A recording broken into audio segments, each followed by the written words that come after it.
تو السلام علیکم۔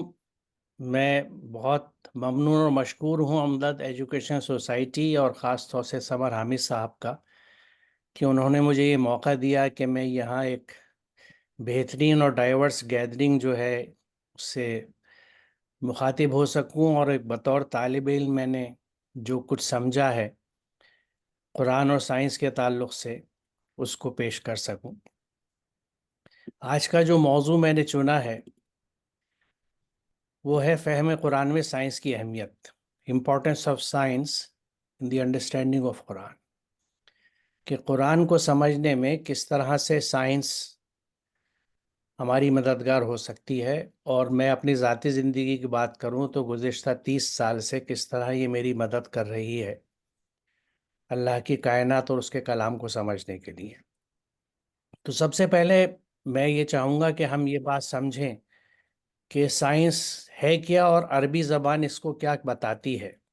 تو یہ المورد کا ایک پیج ہے، جو المورد آپ میں سے اکثریت تو واقف ہوگی کہ عربی انگلش کی ایک مستند ڈکشنری ہے، اور اس میں دیکھیے آپ سائنس کی جو تعریف ہے وہ لکھی گئی ہے علم، یعنی عربی زبان میں جس کو علم کہا جاتا ہے، جس کے لیے ہم حدیث کا ذکر کرتے ہیں کہ طلب علم فریضۃ علی کل مسلم، اس سائنس کو عربی میں علم کہا جاتا ہے۔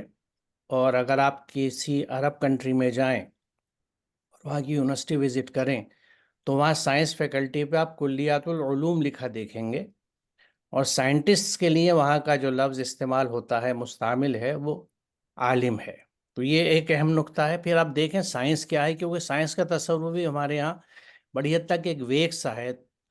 تو اس سے پہلے میں یہاں علم پہ بات کروں کہ علم کیا ہے۔ جب سائنس اگر علم ہے تو علم کی تعریف لغات کیا کہتی ہیں ہماری؟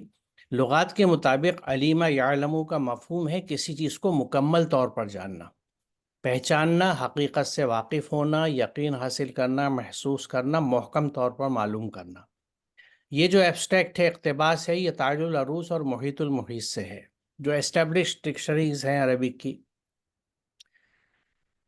اب سائنس کی تعریف ہم دیکھیں کہ یہ ویبسٹر سے ایک پیج ہے جو ڈیفائن کرتا ہے سائنس کو، اور وہ تعریف آپ دیکھیں گے کہ وہی ہے جو علم کی آتی ہے، کہ science knowledge as of facts, phenomena, laws and proximate causes gained and verified by exact observation, organized experiment and correct thinking, also the sum of universal knowledge۔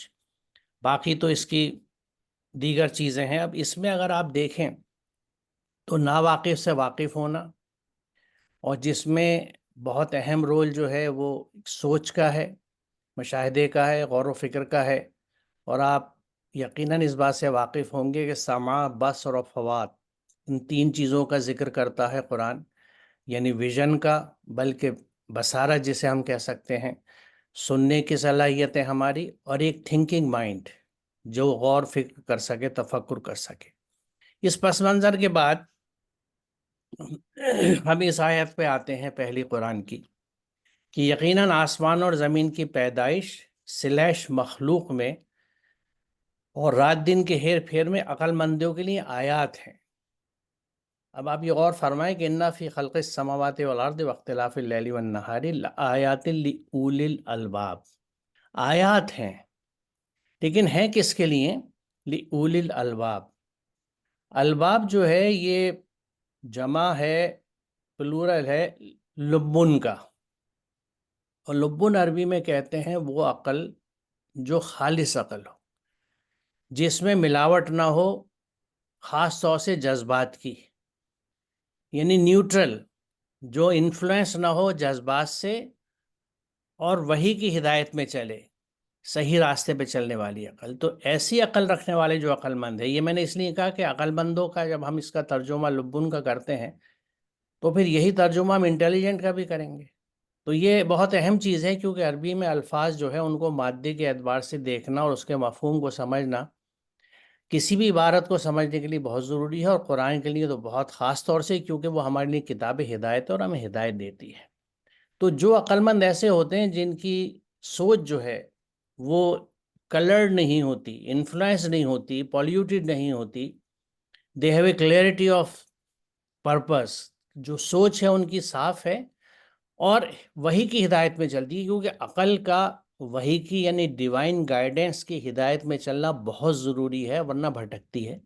آج کے زمانے میں ہم دیکھتے ہیں کہ اگر وحی کی ہدایت نہیں ہے، گائیڈنس نہیں ہے، تو عقل کس طرح سے پوری انسانیت کو ایکسپلائٹ کر رہی ہے، اس کا استحصال کر رہی ہے۔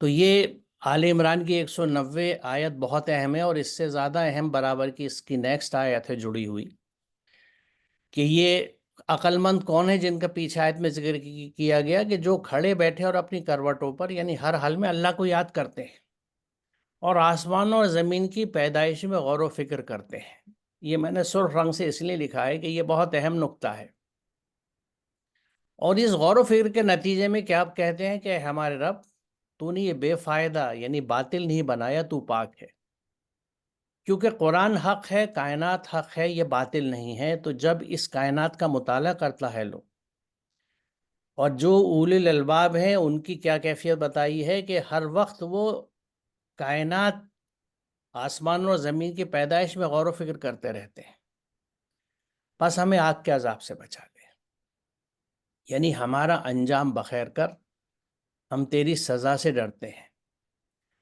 اب دیکھیے یہیں پہ اگر ہم رک کے غور کریں تو کائنات کی آیت پر غور و فکر کرنے والے کیا ڈھونڈتے ہیں، کیا پا لیتے ہیں وہاں پہ ایسا؟ وہ وہاں نظارے دیکھتے ہیں اللہ تعالیٰ کی حکمت کے، دی کریٹیوٹی آف دی کریٹر، کہ اللہ تعالیٰ نے اس کائنات کو کیسے بنایا ہے، اس میں کوئی چیز، ہر چیز کس طرح چل رہی ہے۔ تو یہ چیزیں جب آدمی پہ کھلتی ہیں، کس پہ کھلتی ہیں؟ جو عقل بھی رکھتا ہے، صاحب علم ہے، زمین آسمان کی پیدائش میں ہر وقت غور و فکر کرتا ہے، وہ ان نتیجوں تک پہنچتا ہے۔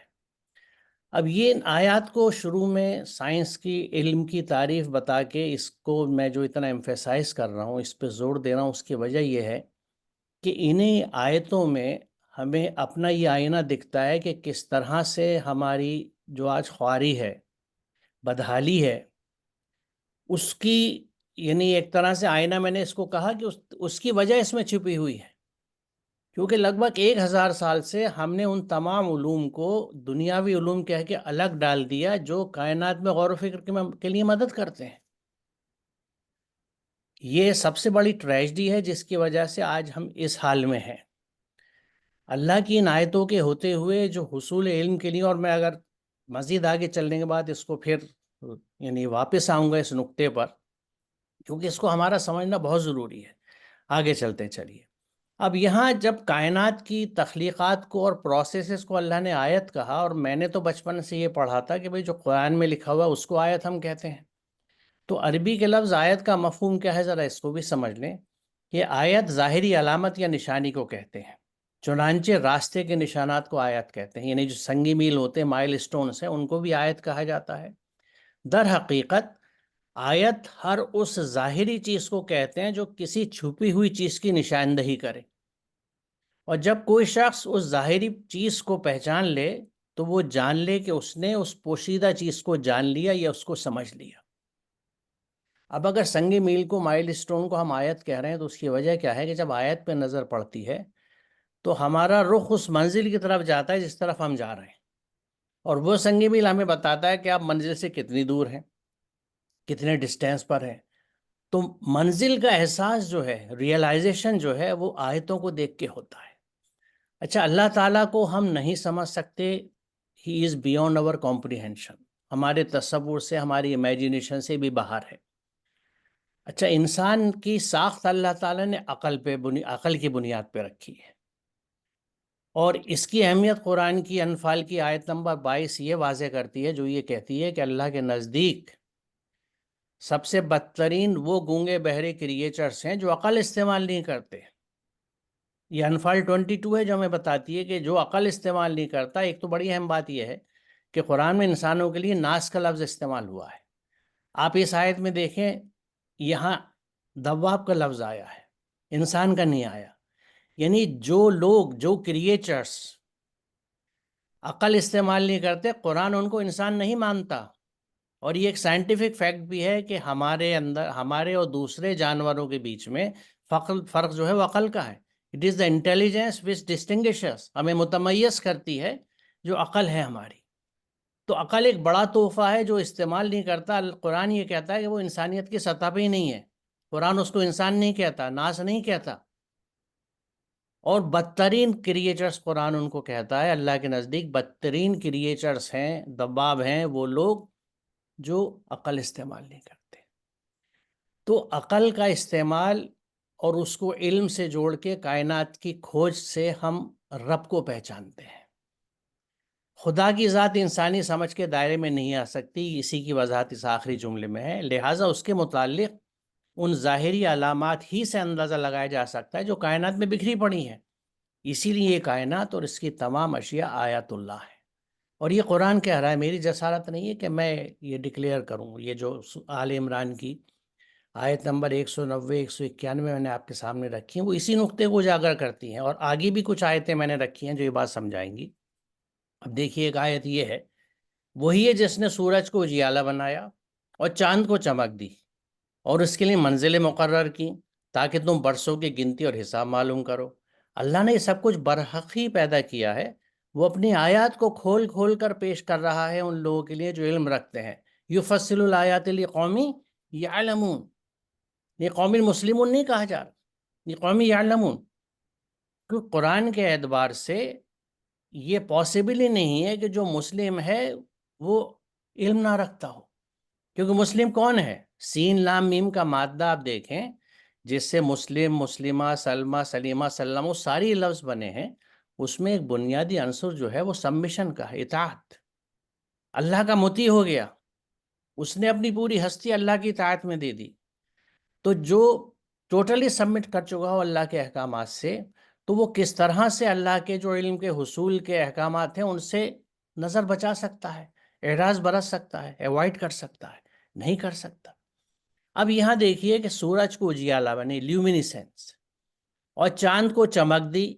یہ ضیاء اور نور کا جو فرق ہے عربی زبان کا، وہ وہی ہے جو آج ہمیں سائنس بتاتی ہے کہ سورج اپنی توانائی خود پیدا کرتا ہے، وہ جنریٹ کرتا ہے وہ انرجی جو چاروں طرف بکھرتی ہے کائنات میں. چاند جو ہے وہ اس چمک کو ریفلیکٹ کرتا ہے. یہی بات قرآن نے اس وقت کہی تھی. اگر ہم قرآن کو سے جڑے رہتے پیچھے 1000 سال میں، تو یہ بنیادی فیکٹس جو قرآن ہمیں بتاتا ہے اس کو ہم ریویل کرتے، ہم ان کی ڈسکوری کرتے اور لوگوں کے سامنے لاتے. لیکن ہمارے ہاں 1000 سال سے قرآن پہ غور و فکر، تفکر، تدبر بند ہو چکا ہے. علم سے دوری ہو چکی ہے، علم دو دھاروں میں بٹ گیا.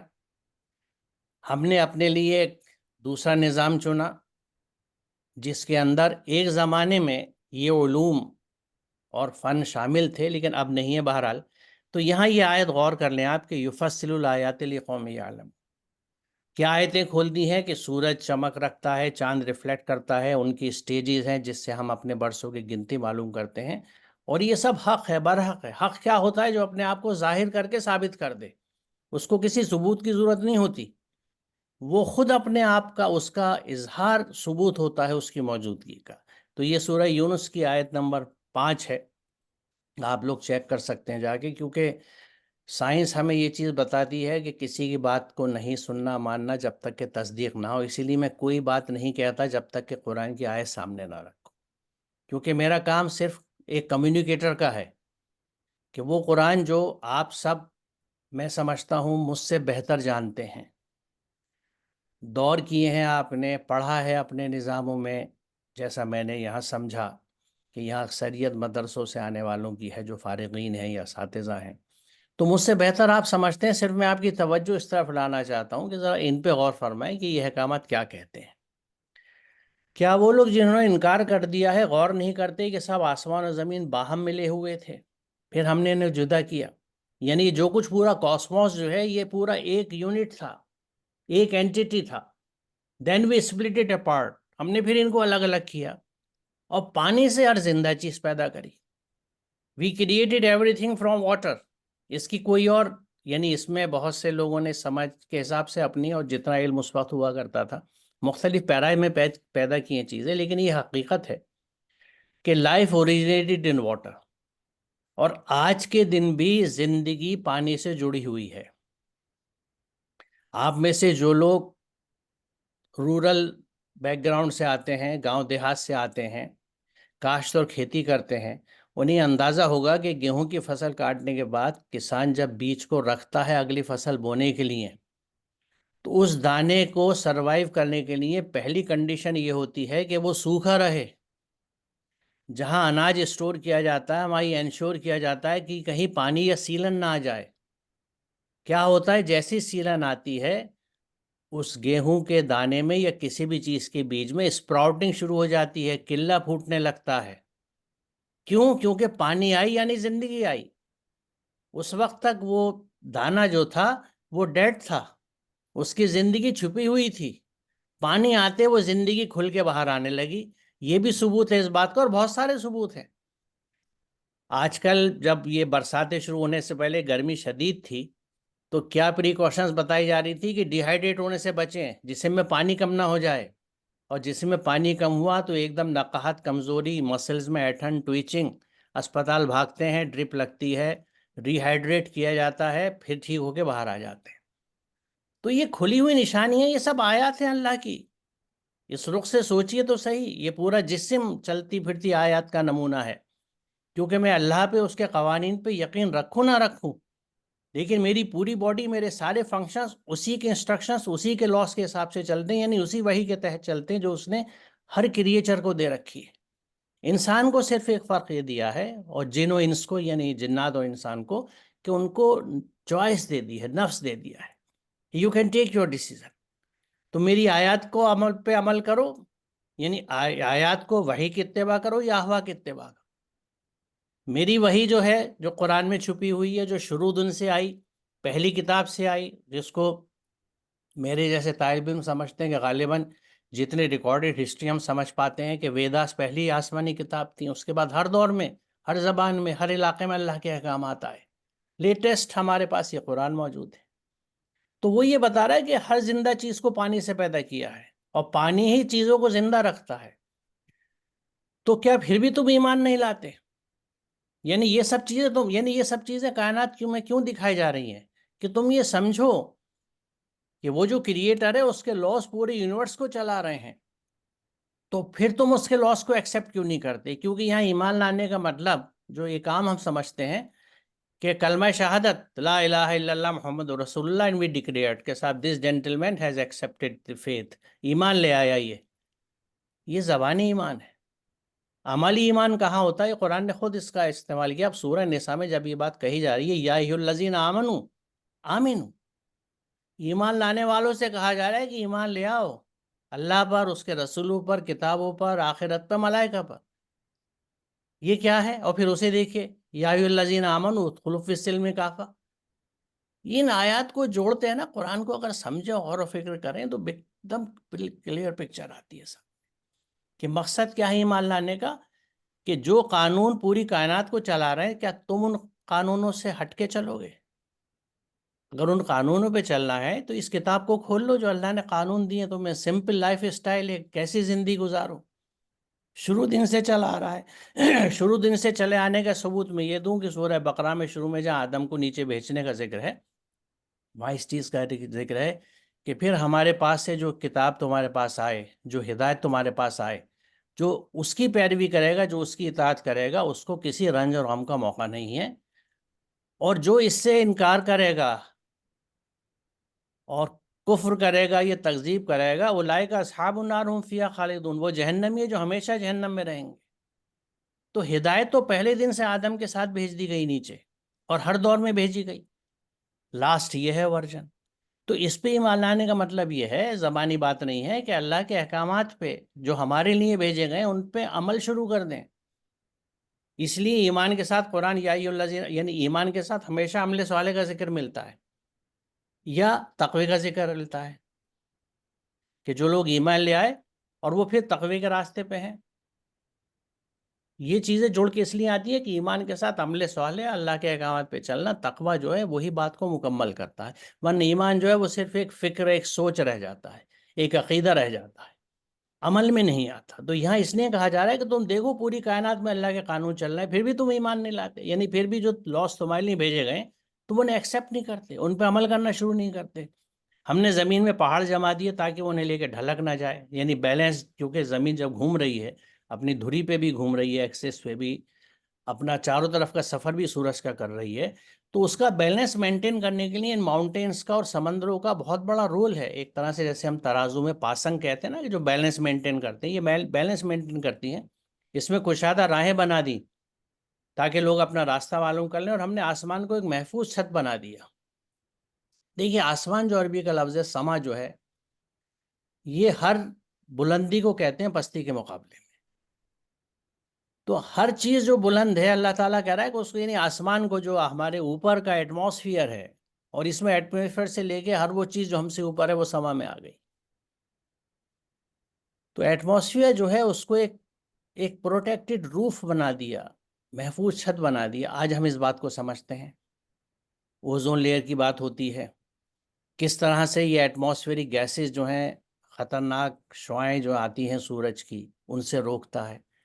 اور انہی کو جب ہم نے پالوشن سے برباد کرنا شروع کیا ہے اور کر دیا ہے, تو اس سے جو نقصانات ہیں وہ یہاں دکھتے ہیں, ہمیں دنیا میں آج دکھنے لگے ہیں. اس کے بعد کیا کہا جا رہا ہے, مگر یہ ہے کہ کائنات کی آیت کی طرف توجہ نہیں کرتے. وَهُمْ عَنْ آيَاتِهَا مُعْرِضُونَ, اعراض برتتے ہیں. they just avoid it. نہیں بھائی نہیں, ٹھیک ہے, الحمدللہ میرا دین مکمل ہے, الحمدللہ میں اپنے ارکان میں لگا ہوا ہوں, سب چیز مکمل ہے, مجھے ضرورت نہیں ہے. قرآن کہہ رہا ہے کہ اعراض برتتے ہیں آپ اس سے. آپ دیکھیے یہاں سوری, وہ اللہ ہی ہے جس نے آسمانوں کے ایسے سہاروں کے بغیر بلند کیا جو تم کو نظر آتے ہوں. پھر وہ عرش پر جلوہ فرما ہوا اور سورج اور چاند کو کام پر لگائے, یعنی مسخر کیا. اس سارے نظام کی ہر چیز ایک وقت مقرر تک کے لیے چل رہی ہے. اللہ ہی اس سارے کام کی تدبیر کر رہا ہے. وہ آیات کو کھول کھول کر بیان کرتا ہے, شاید کہ تم اب رب کی ملاقات کا انتظار کرو, یقین کرو, سوری انتظار نہیں کرو, رب کی ملاقات کا یقین کرو. اب دیکھیے جو تصویر میں نے دکھائی ہے, یہ ایسی چیز نہیں ہے جس کو آپ نے نہ دیکھا ہو. جب رات میں آپ آسمان کو دیکھتے ہیں, جو چاند نظر آتا ہے, ستارے نظر آتے ہیں, اور یہ ہر ستارہ جو ہے یہ ایک سورج کی طرح ہے, اپنی جگہ کا سورج ہے, بہت دور ہے اس لیے چھوٹا دکھتا ہے. سورج ایک ایسا ستارہ ہے جو قریب ہے, اس لیے اتنا بڑا دکھتا ہے. یہ ستارے جو ہیں یہ ان کی تعداد نہیں پتہ. ہماری کہکشاں جو گلیکسی ہے اس میں کروڑہ کروڑ ہیں, گیلیکسیاں کتنی ہیں نہیں پتہ. اب یہ خلا میں جو ٹیلیسکوپس بھیجے گئے ہیں جو اوپر سے خلا کا مطالعہ کرتے ہیں, جیمز ویب نیا ایک سب سے لیٹسٹ جو بھیجا ہوا ہے, وہ اتنی دور تک کائنات کے نظارے کراتا ہے لیکن کنارہ نہیں دکھتا. یعنی آپ یہ سمجھیے کہ انتہائی کہیں نظر نہیں آتی اس یونیورس کی. تو یہ اتنا یونیورس جو ہے, اور کہیں پہ کوئی ستون تو ہمیں نہیں دکھتے کہ کسی ستاروں کو, کسی باڈی کو کسی نے سنبھال رکھا ہو. پھر کیسے سنبھال رکھا ہے, ترپاٹھی صاحب مجھ سے بہتر جانتے ہیں, اور یقیناً کسی سیشن میں ذکر کیا ہوگا آپ سے, کہ ان جتنی باڈیز ہیں, چاہے وہ ستارے, سیارے, یا جو بھی سیلیشیل باڈیز ہیں, کائناتی اجسام ہیں, اجرام فلکی کہہ لیجئے, ان کے بیچ میں جو قوتیں کام کرتی ہیں, جیسے قوت کشش کی ہماری زمین پر ہے, انٹر پلانیٹری فورسز ہیں, گریویٹی ہے, اور بہت طرح کے فورسز ہیں, ان کے بیچ میں ایسا توازن اللہ تعالیٰ نے بنا دیا کہ ایک نے دوسرے کو تھام رکھا ہے. آپ اندازہ لگائیے اس کی عظمت کا, رب کی. اور اس کو سمجھنے کے بعد اگر آپ پھر سورہ رحمان کی وہ آیتیں پڑھیں کہ بس سما رفع و وضع المیزان, تو یہ کس توازن کی بات ہے, بات فوراً سمجھ میں آ جاتی ہے. اور ہر توازن کے تعلق سے وہیں ہمیں سمجھایا جا رہا ہے کہ نہ اس توازن میں کچھ بڑھا کے تم اسے بگاڑنا, اللہ تضعف المیزان ولا تخسر المیزان, نہ اس میزان میں کچھ کم کر کے گھٹا کے بگاڑنا. اقیم الوزن بالقسط, ہر توازن کو برقرار رکھو. یہ صرف ترازو والا نہیں ہے کہ جب تول کرو تو آدھا کلو ہی دینا. ہر بیلنس کو اسٹیبلش کرنے کا ربانی حکم ہے کہ ہر توازن کو, وہ توازن رشتوں کا ہو, ذمہ داریوں کا ہو, معاملات کا ہو, مینٹین اٹ. اسی چیز کے اعادہ نحل 90 میں ہمیں ملتا ہے کہ ان اللہ یامر بالعدل, اللہ حکم دیتا ہے عدل کا, اور عدل میں اعتدال شامل ہے مادے میں, یعنی میانہ روی کا, ماڈیسٹی کا, ایگزیبیشنزم کا نہ ہو، ایکسٹریمزم نہ ہو، دکھاوے نہ ہو، درمیانی راستے، ماڈesty. ایکسٹریم سے اوائڈ کیجیے، جذبات کے بھی، معاملات کے بھی، شدتوں کی بھی، نہ محبت شدت کی، نہ نفرت شدت کی، درمیانی راستہ جو رسول اللہ صلی اللہ علیہ وسلم نے پوری زندگی کر کے ہمیں دکھا دیا. بٹ پتہ نہیں، مجھے کہنے دیجیے کہ who cares. اب چلیے آگے چلتے ہیں. نیکسٹ آیت کیا کہتی ہے؟ ان سے کہو زمین اور آسمانوں میں جو کچھ ہے اسے دیکھو، اور جو لوگ ایمان لانا ہی نہیں چاہتے ان کو نشانی اور تنبیہ ہیں فائدہ نہیں دیتی، کہ رسول اللہ خوشخبری اور تنبیہ لے کے آئے. یہاں یہ کہا جا رہا ہے کہ آیات یعنی نشانی اور تنبیہ یعنی وارننگس. جو لوگ ایمانی لانا نہیں چاہتے، اللہ کے قوانین کو مانتے ہی نہیں ہیں اور ان پہ عمل نہیں کرنا چاہتے، ان کو اس سے کوئی فائدہ نہیں ہوگا، کیونکہ وہ اپنے حال میں مست ہیں. They are happy with what they are doing, کیونکہ ان کو یہ یقین ہے اور کرا دیا گیا ہے کہ جو تم کر رہے ہو بالکل ٹھیک ہے. قرآن عقیدت کی، عظمت کی، احترام کی چیز ہے. بہت اچھے سے جزدان و لپیٹ اس کو بالکل اوپر رکھ دو، اس کی طرف جانے کی غور و فکر کی ضرورت نہیں ہے. اور یہ کتنی بڑی جسارت ہے، اس کو سمجھنے کے لیے میری بات نہ سنیں، آج گھر جا کے قرآن کھولیے، سورہ سواد کی آیت نمبر 29 نکال لیجیے. کیا کہتی ہے کہ ہم نے یہ بابرکت کتاب نازل کی ہے تاکہ لوگ اس کی آیات پر غور و فکر کریں اور عقل مند سے سبق لیں. یعنی قرآن اپنا مقصد نزول یہ بتاتا ہے کہ لوگ اس کی آیات پر غور و فکر کریں. People must ponder upon the verses. اور یہ عام خطاب ہے لوگوں سے، مسلمانوں کی بات نہیں ہے، کیونکہ قرآن تو مسلمانوں کے لیے محض ہے بھی نہیں، یہ تو پوری انسانیت کے لیے کتاب آئی تھی. ہم نے کہیں نہ کہیں یہ غلطی کر دی ڈاؤن دا ہسٹری کہ اس کو اپنی کتاب ڈکلیئر کر کے ایک باعث کریٹ کر دیا اننیسیسریلی. ہر کوئی یہ سوچے گا تو مسلمانوں کی دھارمک گرنتھ ہے، ہم کیوں پڑھیں؟ ہم میں سے کتنے لوگ ہیں جو وید پڑھتے ہیں یا بائبل یا تورا دیکھتے ہیں کہ بھئی اس میں کیا لکھا ہوا ہے دیکھیں تو اسے میں کمپیریٹیو ریلیجن والے کچھ کر لیتے ہوں گے، عام آدمی نہیں کرتا. جبکہ ہمیں حضرت ابراہیم کے راستے پہ چلنے کا جب حکم ہے تو حضرت ابراہیم نے تو اپنے رب کو ڈھونڈا تھا نا، ہر چیز کو ایکسپلور کیا، سورج کو اور چاند کو، اور دیکھ کے کہا نہیں یہ میرا رب نہیں ہو سکتا. ہم نے اپنے رب کی تلاش کری کہ میرا رب کون ہے اور اس کے احکامات اور قوانین کہاں ہے، کیونکہ یہ تو ڈسکوری ہر ایک کی زندگی کے لیے ہے. ملت ابراہیم کا مفہوم کیا ہے، یہ بھی تو اس میں شامل ہے نا. اگر کچھ اور بھی ہم رکھتے ہیں تو یہ بھی تو شامل ہے اس کا. ابراہیم کے راستے میں تو سوال کرنا بھی تو ہے نا، اللہ سے بھی سوال کر لیا. سوال سائنس کی ایک بنیادی چیز ہے. جو ذہن سوال نہیں کرتا، جس میں ذہن میں سوال پیدا نہیں ہوتے، وہ مردہ ذہن ہے، اس میں زندگی نہیں ہے. ذہن زندہ جب ہوتے ہیں سوال پوچھے جاتے ہیں، اور زندہ ذہن رکھنے والے ان سوالوں کا جواب اس طرح دیتے ہیں جس طرح سے اللہ تعالیٰ نے حضرت ابراہیم کو جواب دیا کہ مردوں کو کیسے زندہ کرے گا.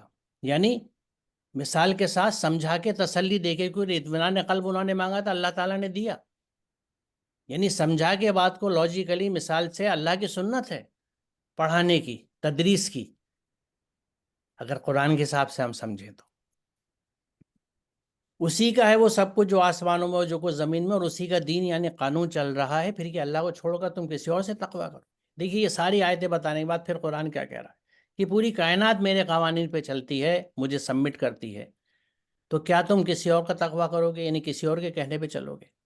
تقویٰ کا مطلب یہ ہے کہ جو اللہ نے کہا ہے اس کو کرنا، اور جس سے منع کیا اسے نہ کرنا، یعنی ٹوٹل سبمیشن، 100% اطاعت اللہ تعالیٰ کے احکامات کی. اور دین کا لفظ جو ہے اس کو بریکٹ میں قانون میں نے اس لیے لکھا ہے کہ دین کے جو مفاہیم ہیں وہ 3 ہیں: قانون، اطاعت اور یوم الدین یعنی یوم الجزا، یوم الحساب. تو قانون اور اطاعت، سبمیشن اینڈ لا، یہ دونوں معنی دین میں موجود ہیں، اور ان معنی کے ساتھ دین کا لفظ قرآن میں استعمال ہوا ہے. زمین اور آسمان میں جس قدر جاندار مخلوقات ہیں اور جتنے ملائکہ، سب اللہ کے لیے سجدہ ریز ہیں، مکمل متی ہیں. یعنی دے سبمٹ ٹو ڈیوائن لاز، اور تکبر نہیں کرتے، گھمنڈ نہیں کرتے، یعنی میں جو کر رہا ہوں ٹھیک ہوں، مجھے ضرورت نہیں ہے. اپنے رب سے جو ان کے اوپر ہے ڈرتے ہیں. یہ اوپر جو ہے یہ جغرافیکل نہیں ہے، یہ فوق ہے، یعنی جو برتر ہے ہر معنی میں. ایسا نہیں ہے کہ صاحب وہ اوپر بیٹھا ہے آسمان پہ تو یہاں نہیں ہے. اللہ تعالیٰ تو ہر جگہ ہمارے ساتھ ہے. وَهُوَ مَعَكُمْ أَيْنَمَا كُنتُمْ، جہاں بھی تم ہو اللہ تمہارے ساتھ ہے. یہ بھی اگر ہم آئے ذہن میں رکھیں نا تو بہت کچھ ہمارے معاملات ٹھیک ہو جائیں گے اگر یہ ذہن میں رہے کہ میرا رب ہر وقت میرے ساتھ ہے، مجھے دیکھ رہا ہے، سن رہا ہے. تو جو اوپر ہے ان کے رب، یعنی ان سے برتر ہے، فوقتر ہے، ان سے ڈرتے ہیں اور جو کچھ حکم دیا جاتا ہے اسی کے مطابق کام کرتے ہیں. اسے میں نے سوچ سے اس لیے لکھا ہے کہ یہ پوری کائنات کا شیوا ہے، کیونکہ کائنات کی ہر چیز لاز کے حساب سے چلتی ہے. وہ لاز جو ہیں ڈیوائن لاز ہیں، اس کے دیے ہوئے کریٹر کے، جس کو آپ کسی بھی نام سے پکاریں.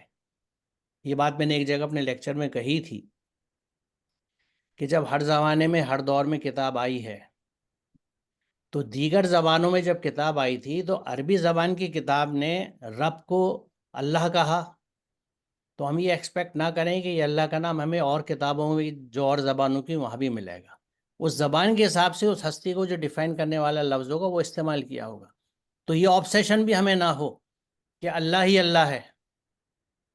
وہ ہستی اپنی جگہ اٹل ہے اور واحد ہے، اس کو ہر اس نام سے جانا جاتا ہے جو کسی بھی زبان میں ایسی ہستی کے لیے رکھا جائے گا.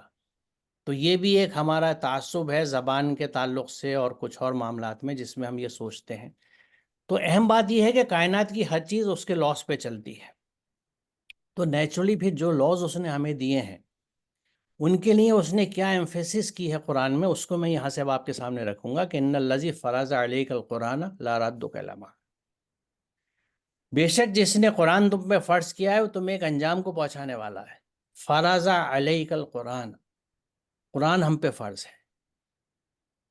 فرض کیا ہے، اس نے ڈکلیئر کر دیا کہ اٹ از مینڈیٹری تمہارے لیے کہ تم اس کو فالو کرو، لیکن زبردستی نہیں کری، دباؤ نہیں ڈالا، چوائس دے دی. جیسے میں نے ابھی عرض کیا تھا کہ تمہاری مرضی ہے، اللہ کے احکامات پہ چلو یا اپنی منمانی زندگی گزارو، یا غلط ملت کر لو جیسے آج کل ہماری اکثریت کرتی ہے. کچھ احکامات اللہ سے لے لیے، باقی اپنے دل میں جو آیا، جو بڑوں نے کہا، کابرین نے کہا، سماج نے کہا، رسم و رواج نے کہا، ان سب کے حساب سے کام چل رہا ہے مل جل کے. اور گنجائش کیا ملتی ہے کہ وہ تو غفور رحیم ہے، نقطہ نواز ہے، بخش دے گا. قرآن تو ایسا کہیں نہیں کہتا. جس نے چھوٹی سی بھی نیکی کی ہوگی اس دن دیکھ لے گا، جس نے چھوٹی سی برائی کری گی اسے دیکھ لے گا. اور جو بوئیں گے وہی کاٹیں گے، جو ہم بوتے ہیں وہی کاٹتے ہیں. As you sow shall you reap. جو کریں گے وہی نتیجہ بھگتنا ہوگا. اسی کو مکافات عمل کہا جاتا ہے کہ ہر عمل کا نتیجہ اس کے اندر چھپا ہوا ہوتا ہے. جو کریں گے یہ توقع رکھیے کہ یہاں یا اس زندگی میں، آج یا کل، نتیجہ آپ ہی کو بھگتنا ہے. ببول بو کے آم اور چیری کے درخت آپ نہیں کاٹ سکتے. ببول بوئیں گے ببول ملیں گے، پھلدار درخت بوئیں گے پھلدار ملے گا. برے کام کر کے پتلی گلی کوئی ایگزسٹ نہیں کرتی جس سے آپ بچ کے نکل جائیں گے. دیر از نو اسکیپ، کوئی بچاؤ نہیں ہے. تو قرآن فرض ہے، اس کو ذہن میں رکھنا چاہیے. اور دیکھیے یہ آیت کیا کہتی ہے کہ اتبعوا ما انزل الیکم من ربکم. آراف 3، جو کچھ تمہاری رب کی طرف سے تم پر نازل کیا گیا اس کی پیروی کرو، اس کی اتباع کرو، فالو اٹ. ولا تتبعوا من دونہ اولیاء. اور اپنے رب کو چھوڑ کر دوسرے سرپرستوں کی پیروی نہ کرو. مگر تم نصیحت کم ہی مانتے ہو، قلیل ما تذکرون. نصیحت کم کیوں مانتے ہیں؟ کیونکہ اکثریت کے دل دماغ پہ ابلیس سوار ہے، خواہشات سوار ہیں، نفس رحمانیت کی طرف راغب نہیں ہے. اسی لیے ہم اللہ کی بات پہ کم توجہ دیتے ہیں. اور خود قرآن ہی کہتا ہے، اور دوسری جگہ قرآن نے خود یہ کہا ہے کہ دنیا کی اکثریت بھٹکی ہوئی ہے، اگر تم ان کے پیچھے چلو گے گمراہ ہو جاؤ گے. کیونکہ شیطان کے قبضے میں ہے. کون شیطان کے قبضے میں نہیں ہے؟ خود قرآن بات بتاتا ہے، جو اللہ کے مخلص بندے ہیں. مخلص بندے کون ہیں؟ جو 100% اللہ کے احکامات پہ چلتے ہیں، جن کو رسول اللہ صلی اللہ علیہ وسلم نے اپنی زندگی میں کر کے دکھا دیا. 100%. اب جو قرآن کو ہی 100% نہیں سمجھتا وہ 100% عمل کہاں سے کرے گا؟ آپ بتا دیجئے. یہ کوئی بہت بڑا سائنس نہیں ہے، نہ بہت بڑا جغرافیہ ہے، نہ کامرس ہے، نہ اکنامکس ہے. It is as simple as any thing. کہ جب پورا قرآن سمجھ کے نہیں پڑھا، نہ صرف سمجھ کے نہیں پڑھا، نہ غور و فکر کیا، نہ میرے اندر قرآن اترا ہوا ہے، نہ میرے خون میں گردش کر رہا ہے، مجھے کچھ نہیں پتا. کیونکہ جب قرآن پہ پورا کمپلیٹ آپ کا ہولڈ نہیں ہوگا تو آپ زندگی کے روزمرہ کی زندگی میں فیصلے قرآن کے حساب سے کر ہی نہیں سکتے. آپ کو تو پتہ ہی نہیں قرآن کیا کہتا ہے. تو ہم نے اپنے آپ کو اکوپ نہیں کیا. We have not empowered over self with the divine guidance. اللہ کی ہدایت کو ہم نے اندر نہیں اتارا ہے. سب کچھ کیا ان کے ساتھ، اور اس میں سے کسی چیز کی اہمیت کو میں کم نہیں کر رہا. ناظرہ سے لے کے قرأت اور تجوید اور حفظ تک ہر چیز کی اہمیت ہے، لیکن تفکر جو اللہ کا حکم ہے کہ قرآن کو نازل کیا بابرکت کتاب تاکہ لوگ اس کے آیت پر غور و فکر کریں، اس حکم کا کیا ہوا؟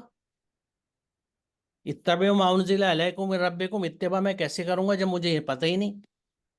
آپ سے کہہ رہے ہیں کہ بھائی تمہیں ایک نقشہ دے دیا گیا، روڈ میپ دے دیا گیا، اب اس راستے کو پکڑ لو منزل پہ پہنچ جاؤ گے، میں اس راستے کو نہیں پکڑ رہا، میں کہہ رہا ہوں نہیں آئی ہیو این آئیڈیا، مجھے معلوم ہے پہنچ جاؤں گا، کہیں سے بھی چلوں وہاں پہنچ جاؤں گا. نو، ناممکن ہے. کب ہوگا ایسا؟ جب عقل کھلے گی، تعصبات کے، مسلکوں کے، اپنی سوچ کے چشمے اتارے جائیں گے اور پورے اخلاص کے ساتھ قرآن کو اس نظر سے پڑھا جائے گا کہ کتاب ہدایت ہے، I have no option but to follow it. اگر مجھے اپنا انجام بخیر کرنا ہے دنیا اور آخرت کا تو مجھے اس کی اتباع کے سوا کوئی راستہ نہیں ہے. یونس 15 دیکھیے رسول اللہ کیا کہتے ہیں، میں اتباع نہیں کرتا مگر اس وحی کی جو مجھ پہ نازل کیا جائے، اور میں نافرمانی کروں تو بڑے دن کے عذاب سے ڈرتا ہوں. رسول کہہ رہا ہے یونس 15، رسول کہتا ہے میں اگر نافرمانی کروں تو بڑے دن کے عذاب سے ڈرتا ہوں. الحمدللہ ہم نہیں ڈرتے،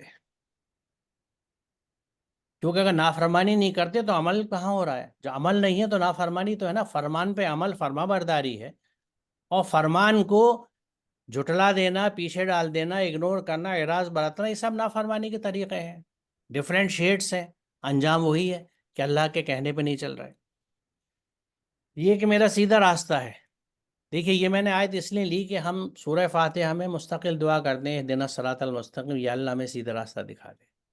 1400 سال سے زیادہ ہو چکے، سیدھا راستہ موجود ہے. فَأَنَّا هَذَا صِرَاطِي مُسْتَقِيمًا فَاتَّبِعُوهُ وَأَنَّا هَذَا صِرَاطِي مُسْتَقِيمًا فَاتَّبِعُوهُ، یہ میرا سیدھا راستہ ہے، فَاتَّبِعُوهُ، پس اس کی اتباع کرو. Therefore follow it, submit to it. اور دوسرے راستوں پہ نہ چلو، وہ تمہیں اس راستے سے جدا کر دیں گے. اس نے تمہیں اس کا حکم دیا ہے، ذالکم وصاکم بہ لعلکم تتقون، تاکہ تم تقوی اختیار کرو، کیونکہ اس پہ چل کے ہی تقوی اختیار کرو گے. اب یہ تو عربی کا اور قرآن کا تقوی ہے.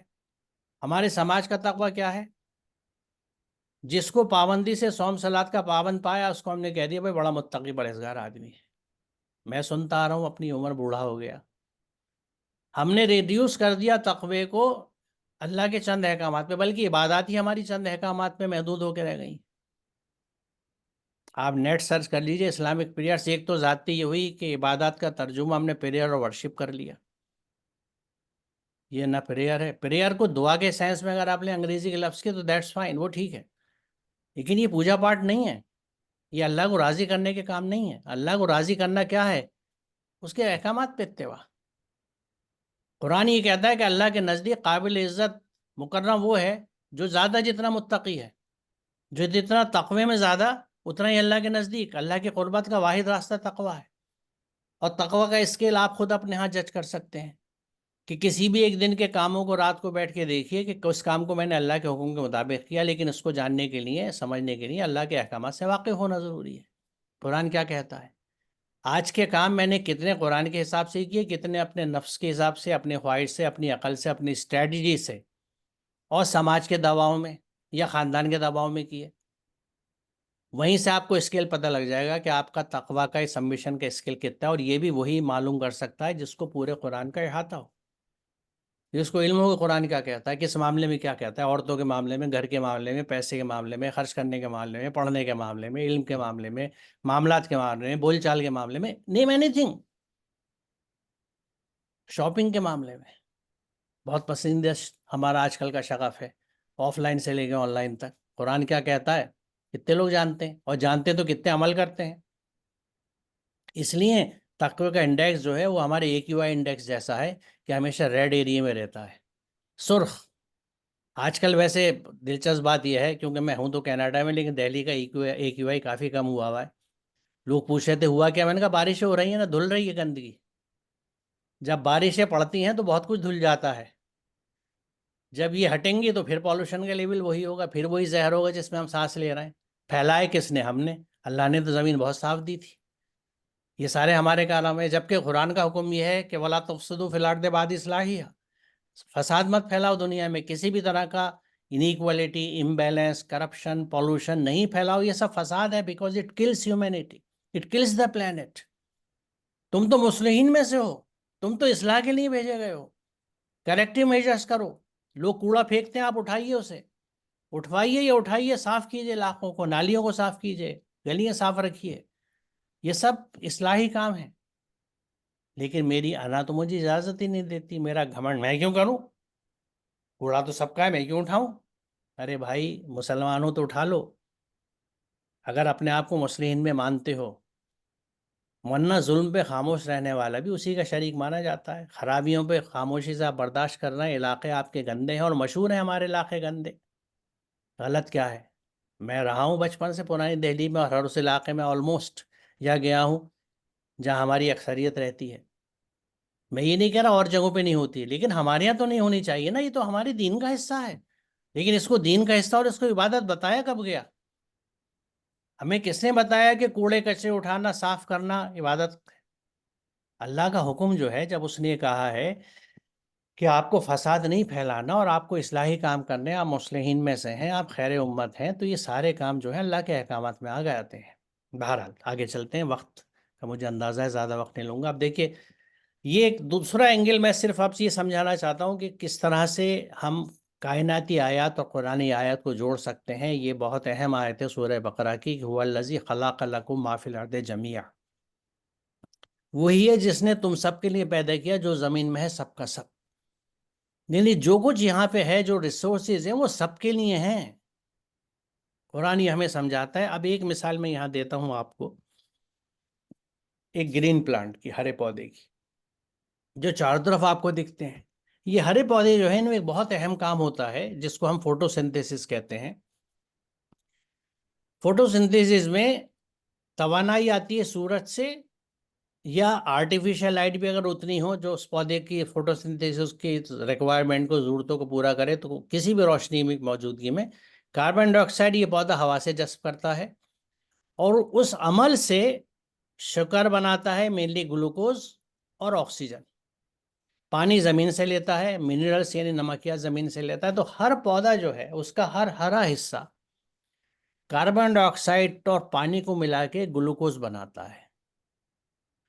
یہی گلوکوز اس پودے کی بھی غذا ہے، اس کی زندگی کا سروائیول اس کے اوپر ہے، اور ہم سب کی بھی غذا. ہماری جسم میں بھی جب کھانا ڈائجسٹ ہوتا ہے، ہضم ہوتا ہے، تو گلوکوز میں ٹوٹتا ہے، اور وہی گلوکوز خون کے ساتھ جسم میں چلتا ہے، جو غذائیت دیتا ہے جسم کے ایک ایک سیل کو، ایک ایک حصے کو. تو اب یہ ہری پتی جو ہے، اچھا دیکھیے، اس بنیاد سے یعنی رزق کی بنیاد پہ ہم پودے کو دو حصوں میں بانٹ سکتے ہیں، ہرے حصے گرین پارٹس یا نان گرین پارٹس. وہ حصے جو ہرے نہیں ہیں، وہ حصے جو ہرے ہیں. ہرے حصے میں صلاحیت ہے کہ وہ اپنا یعنی رزق پیدا کر سکتا ہے، شوگر بنا سکتا ہے. جو نان گرین پارٹس ہیں ان میں صلاحیت نہیں ہے، کیونکہ ان کے اندر یہ کلوروفل مادہ نہیں ہے، وہ ہرا رنگ نہیں ہے جس سے کہ شکر سازی ہوتی ہے. اب یہ پتی جب شکر بنا رہی ہے تو اپنی محنت سے بنا رہی ہے، لائٹ کو چوستی ہے، کاربن ڈائی آکسائڈ کو چوستی ہے، پانی کو جڑوں سے لے کے آتی ہے، اور اس کو ملا کے محنت سے اپنی فیکٹری کے اندر گلوکوز بناتی ہے. اب گلوکوز بناتے یہ پتی کیا کام کرتی ہے؟ اس گلوکوز کو کہیں ایف ڈی میں رکھتی ہے، اپنے پاس جمع کر کے رکھ لیتی ہے تجوریوں میں، یا فوراً ڈسٹریبیوٹ کر دیتی ہے، بانٹ دیتی ہے، اور ان حصوں میں پہنچا دیتی ہے جہاں ہرا رنگ نہیں ہے اور کھانا نہیں بن رہا. This is what plants are doing. جتنی شکر بنتی ہے وہ فوراً منتقل کر دیتی ہے ان حصوں میں جس میں جڑیں ہیں، شاخیں، جہاں شکر نہیں بن رہی، ان تک پہنچا رہی ہے. کیوں؟ کیونکہ وہ یہ جانتی ہے کہ ریسورس جو مجھے مل رہا ہے اس پہ سب کا حق ہے. زمین پہ جو چیزیں ہیں ان پہ سب کا حق ہے، اور یہ وہ اس وحی کے تحت کر رہی ہے جس وحی کو ہم لا آف ڈیفیوژن کہتے ہیں. Law of diffusion, everything moves from a region of high concentration to a region of low concentration, from a region of high free energy to a region of low free energy. ہر چیز nature میں، قدرت میں، زیادہ والی جگہ سے کم والی جگہ کی طرف جاتی ہے. ہمارے جسم میں بھی یہ ہوتا ہے. ہم زندہ ہے سانس لے کے، سانس لینے کے عمل میں کیا ہوتا ہے کہ آکسیجن پھیپڑوں میں جا رہی ہے. وہاں کام کلوروفل کر رہا تھا، یا ہیموگلوبن کر رہی ہے. ہیموگلوبن آکسیجن کو لے کے پورے جسم میں جاتی ہے، اور وہاں سے جو کاربن ڈائی آکسائڈ نکل رہی ہوتی ہے اس کو واپس لے کے آگے پھیپڑوں میں چھوڑتی ہے، اور یہ سارا کام ہو جاتا ہے جب میں سانس اندر لے کے باہر چھوڑ دیتا ہوں، سیکنڈ میں. یہ ہے اللہ کی آیات، اور یہ ہے اللہ تعالیٰ کی مخلوق جو 100% حکم پہ کام کرتی ہے. ہیموگلوبن میں ہمت نہیں ہے کہ آکسیجن کی موجودگی میں آکسیجن ٹیک اپ نہ کرے اور کاربن ڈائی آکسائڈ کی ایبنڈنس میں کاربن ڈائی آکسائڈ ٹیک اپ نہ کرے. حکم ہے اس کا. دوڑتی رہتی ہے. لال سیلز بلڈ کے، ریڈ بلڈ سیلز جو خون کو سرخ رنگ دیتے ہیں، وہ خون کی نالیوں میں دوڑتے رہتے ہیں، دوڑتے دوڑتے گھس جاتے ہیں، گر پڑتے ہیں، مر جاتے ہیں اور اسپلین میں یعنی تلی میں ڈپازٹ کر کے ختم کر دیے جاتے ہیں. لیکن بندگی نہیں چھوڑتے، اللہ کے احکامات پہ دوڑنا نہیں چھوڑتے. اور اس دوڑنے کو یاد رکھتے ہوئے پھر وہ دیکھیے یسبح ما فی السماوات و ما فی الارض. سبحن کے معنی میں دوڑنا اور تیرنا بھی شامل ہے. کائنات کی ہر چیز اللہ کے حکم کی تکمیل کے لیے دوڑ رہی ہے، سرگرم میں لگی ہوئی ہے. اور ہمیں وہ موٹیویٹ کر رہا ہے ان آیات کو دکھا کے، دیکھ لو اس کائنات کے میری جو دوسری تخلیقات ہیں وہ کس طرح بندگی کا حق ادا کر رہی ہیں. کیا تم تقوی کا حق ادا کر رہے ہو؟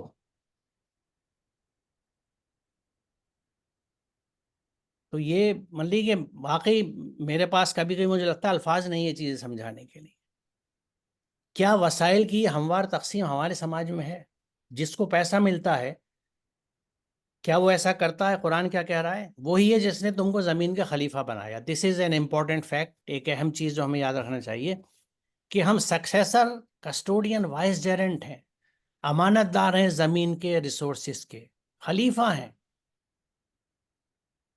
جو خلیفہ ہوتا ہے وہ پروٹیکٹر ہے، کیونکہ اس کی امانت میں دیے گئے یہ وسائل. اور تم میں سے بعض کو بعض کے مقابلے میں زیادہ بلند درجے دیے تاکہ جو کچھ تم کو دیا اس میں تمہاری آزمائش کرے. آزمائش میرے نفس کی ہے کہ مجھے جو مال ملا ہے، جو چیزیں ملی ہیں، جو پاور ملی ہے، اتھارٹی ملی ہے، جو علم ملا ہے، کیا میں اسے تقسیم کر رہا ہوں ضرورت مندوں میں یا اپنے پاس لیے بیٹھا ہوں؟ کائنات کی آیت کیا بتا رہی ہیں؟ وہ یہ بتا رہی ہیں کہ زمین میں جو کچھ ہے وہ سب کا سب ہے. جو میرے پاس ہے وہ سب کے لیے ہے، کھلا ہوا ہے. سوکھی مٹی لیجیے، اس میں پانی ڈالیے، جس جگہ پانی ڈالتے ہیں وہ مٹی اس پانی کو وہیں پکڑ کے نہیں بیٹھ جاتی، پوری مٹی میں پھیل جاتا ہے. یہ ایکسپیرمنٹ میں اکثر کرتا تھا کہ شیشے کے گلاس میں سوکھی مٹی رکھ کے اور ایک واٹر بوٹل سے کنارے سے ڈراپر سے پانی ڈالتا تھا اور لوگ خود آنکھوں سے دیکھتے تھے کہ کس طرح پوری مٹی میں پانی پھیل رہا ہے. وہی لا آف ڈیفیوژن. وسائل کی ہموار تقسیم پوری کائنات میں چلتی ہے، میرے جسم میں چلتی ہے، پورے پلانٹس میں چلتی ہے، ہر لیونگ کریچر میں چلتی ہے. ڈیفیوژن کے بنا کوئی لائف سروائیو نہیں کر سکتی. ہم سمجھتے ہیں مال کو جمع کر کے، اکٹھا کر کے سروائیو کر جائیں گے. ہم بھول جاتے ہیں سورہ ہومز، ویل لکل ہمزۃ لمزۃ الذی جمع مالا وعددہ یحسب ان مالہ اخلدا. ارے سمجھتے نہیں نا. حفظ کر لیں گے، یاد کر لیں گے، قرأت کر لیں گے، نماز میں پڑھیے بھائی قاری صاحب بڑی اچھی قرأت کری آپ نے، بھائی سمجھ میں بھی آیا کچھ. اور سمجھنے کے تعلق سے میں معاف کیجیے گا جسارت کر رہا ہوں کہ ہر صلات کے لیے جب نیت باندھتے ہیں تو اللہ میاں کے ساتھ دھوکہ کرتے ہیں. کیوں دھوکہ کرتے ہیں؟ آپ کہیں گے آپ اتنی بڑی جسارت کر رہے ہیں. ہم کہتے ہیں ایاک نعبد و ایاک نستعین، یہ کمٹمنٹ ہے اللہ تعالیٰ سے کہ ہم بے شک تیرے ہی بندے ہیں اور تیرے سے مدد مانگتے ہیں. کیا بندگی کا حق ادا ہو رہا ہے؟ ایاک نعبد، کیا عبدیت ہم کرتے ہیں؟ کیا اس کے احکامات معلوم ہیں؟ چند احکامات پہ عمل کرنا. آپ لوگوں نے ہر جگہ کے امتحان دیے ہیں، 200 اگر امتحان آنے ہیں تو 5. ایک منٹ، شاہد صاحب کچھ کہنا چاہ رہے ہیں کیا؟ کیونکہ میرے پاس کال آ رہی تھی. موسم ساتھ نہیں دے رہا ہے. اچھا تو میں سمیٹتا ہوں. بہتر، جزاک اللہ. بہتر بہتر ہے، شکریہ. وہ آپ سے پوچھتے ہیں کیا خرچ کریں، اسی تعلق سے قل العفو، جو تمہاری ضرورت سے زائد ہو. پلانٹ کیا کر رہا ہے؟ دیکھیے جو پتی ہے یہ اپنے آپ پہ اپنے اوپر 2.5% سے کم شکر استعمال کرے گی، باقی سب بانٹ دیتی ہے. ہم 2.5% نکال کے باقی سب رکھ لیتے ہیں. قرآن کیا کہہ رہا ہے؟ قل العفو، جو تمہاری ضرورت سے زیادہ whatever surplus you have you give it to needy. اپنی بنیادی ضروریات جس کے لیے قرآن کی گائیڈنس موجود ہے اس کو پورا کرتے ہوئے تم باقی جو ہے دوسروں کو دے دو. اب یہ نمل کی 83-85 میں نے اس لیے آیت لی تھی کہ یہ بہت اہم بات ہے علم کے تعلق سے، کہ جس دن ہماری امت میں سے فوج کی فوج جمع کریں گے ان لوگوں کی جو ہماری آیتوں کو جھٹلاتے تھے، پھر ان کی جماعت بندی کی جائے گی، یہاں تک کہ جب وہ آ جائیں گے تو اللہ پوچھے گا. کیا پوچھے گا؟ اکذبتم بآیاتی ولم تحیطوا بہ علما ام ماذا کنتم تعملون. تم نے میری آیت کو جھٹلا دیا حالانکہ ان کو اپنے علمی احاطے میں بھی نہیں لائے تھے. You rejected my science without comprehending them with your knowledge. یعنی اور اہم بات کیا، اگر یہ نہیں تو تم کیا کرتے تھے؟ اما ذا کنتم تعملون، what was it you did, دنیا میں تم نے کیا کیا اگر میری آیات کا علمی احاطہ نہیں کیا؟ یعنی قرآنی آیت کا بھی علم احاطہ اور کائناتی آیت کا بھی علم احاطہ. اور ان پر وعدہ عذاب پورا ہو گیا اس لیے کہ انہوں نے ظلم کیا تھا، پس وہ بول نہ سکیں گے. یعنی اللہ کی آیات کا علم احاطہ اگر ہم نہیں کرتے تو ہم ظلم کرتے ہیں. ظلم کیا کرتے ہیں؟ ظلم کا دیکھیں مفہوم یہ ہوتا ہے کہ کسی چیز کو اس کے مقام سے ہٹا دینا. ہمارے کان، ناک، آنکھ، ہماری عقل، ہماری صلاحیتیں اس کام کے لیے دی گئی تھیں کہ ہم علم کی مدد سے کائنات کو ایکسپلور کریں، غور و فکر کریں قرآن کی آیات پہ اور کائنات کی آیت پہ، تاکہ اپنی رب کی عظمت کو سمجھیں اور لہٰذا پھر ہم اس کے احکامات پہ چلیں. کیونکہ قرآن صرف حکم نہیں دیتا، وہ سمجھاتا ہے دلائل کی مدد سے، مثالوں کی مدد سے، کہ دیکھو، موٹیویٹ کرتا ہے ہمیں کہ تم میری طرف آ جاؤ. کیونکہ یہی آزمائش ہے اس نفس کی. جو اپنی خوشی سے اللہ کے احکامات کی طرف آیا وہ مسلم ہو گیا. مسلم بننا کہتے ہی اسی کو ہیں. اس لیے یہ بات رسول نے کہی، رسول نے اپنی اولادوں سے کہی، حضرت ابراہیم یعقوب نے، کہ دیکھو تمہیں موت نہ آئے کہ تم مسلم ہو. یہ سب چیزیں سوچنے کے لیے. وقت کم ہے اب، کیونکہ آپ کے ہاں موسم کا مزاج بدل رہا ہے. اور دلچسپ بات یہ ہے کہ ہزاروں کلومیٹر دور میں بیٹھا ہوں، یہاں بھی شدید بارش اس وقت کینیڈا میں چل رہی ہے، آپ کے یہاں بھی ہو رہی ہے. تو میں اسی آیت پر رکتا ہوں کیونکہ یہاں مقصد و بات پوری ہوتی ہے. اور میں ایک دفعہ پھر آپ سب کا شکریہ ادا کروں گا. اور صرف آپ سے گزارش یہ ہے میری کہ غور و فکر کریں قرآن پہ اور جو حکم ہے اس پہ عمل کریں. میری اسی طرح کی سوچ اور لیکچرز میرے یوٹیوب چینل پر ہیں. میں اس کو آپ کو بہت تیزی سے یہاں دکھا دیتا ہوں. یہ آیتیں میں نے چھوڑی ہے. محمد اسلم پرویز کے نام سے میری یوٹیوب چینل ہے. اس پہ آپ جائیں گے تو پلے لسٹ آپ دیکھیں گے تو مختلف کیٹیگریز ہیں اس میں، جس میں لیکچرز وغیرہ. آخر میں سمپلی قرآن ملے گا جس میں 247 ویڈیوز ہیں، سیشنز ہیں. سمپلی قرآن میں اسی انداز سے ہم قرآن کا علمی احاطہ کر رہے ہیں سورہ نمل 83-85 کے حکم کے مطابق. اور اس وقت ہم سورہ نساء پہ چل رہے ہیں، یعنی فاتحہ، بقرہ، آل عمران سب کور کرتے ہوئے. تو جو دیکھنا چاہے، ہر ویک 2 ویڈیو میں اپلوڈ کرتا ہوں اس یوٹیوب چینل پہ. تو میری یوٹیوب چینل دیکھ لیجئے. اگر آپ کو کچھ اچھا لگے اس میں تو جڑ جائیے، اس سے سبسکرائب کر لیجئے تاکہ آپ کو میسیجز آتے رہیں جب بھی کوئی ویڈیو پڑے. وقت ہو دیکھ لیجئے گا. بہت شکریہ آپ کا. میں پروگرام یہ ختم کرتا ہوں اس شکریہ کے ساتھ آپ سب کا کہ آپ نے اپنا وقت دیا قیمتی. اور اب جو آپ کو کچھ پریشانی جھیلنی پڑے گی یہاں سے بارش میں جانے کے لیے، اس کے لیے میں بہرحال معذرت خواہ ہوں. لیکن مجھے جیسے یہ اطلاع ملی میں نے پروگرام یہ ختم کر دیا. زندگی رہی تو انشاءاللہ پھر ملیں گے. میں اگست میں دہلی آ جاؤں گا.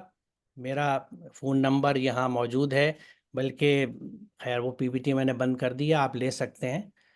اور میں اب اجازت چاہوں گا. السلام علیکم. سر آپ کے پاس ایک ریکویسٹ آئے گی سمر صاحب کی، پلیز وہ جوائن کر لیجیے گا. ابھی صرف فاروق صاحب کی تھی، میں نے انہیں پرمٹ کر دیا. آپ آ گئے، سمر Yes, sir. صاحب کی نہیں ہے. آپ ایسا کیجئے، واپس آ جائیے، اس پہ مجھے انہوسٹ کر دیجئے.